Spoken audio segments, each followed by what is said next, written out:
How to check your credit card balance online.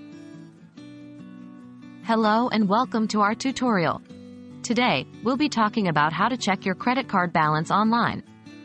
This is an incredibly important step in maintaining financial health and staying on top of your spending habits.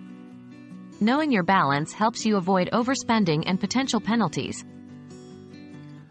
Identifying your credit card provider. The first thing you need to do is identify your credit card provider. Each provider has its own online portal or app where you can access your credit card information. This could be a bank like Chase or Bank of America, or it could be a credit card company like American Express or Discover.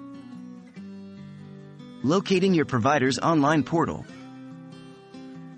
Once you've identified your provider, the next step is to locate their online portal. This is typically done by searching for the name of your bank or credit card provider along with terms like online banking or credit card portal on any major search engine. Remember to always ensure that you're on the official website of your bank or credit card provider for safety purposes. Setting up your online account. If you haven't already, you'll need to set up an online account with your credit card provider.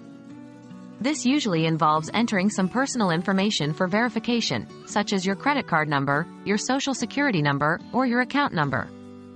Once you've set up your account, you'll usually create a username and a password that you'll use to log in. Checking your balance. After you've logged into your online account, navigate to the section related to credit cards. This will likely be under a tab labeled something like Accounts, My Accounts, or Credit Cards. There, you should be able to see an overview of your account, including your current balance, your available credit, recent transactions, and possibly even your payment due date. And that's it. That's how you can check your credit card balance online.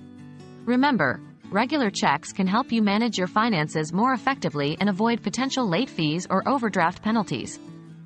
We hope this video has been helpful and encourages you to take control of your financial health.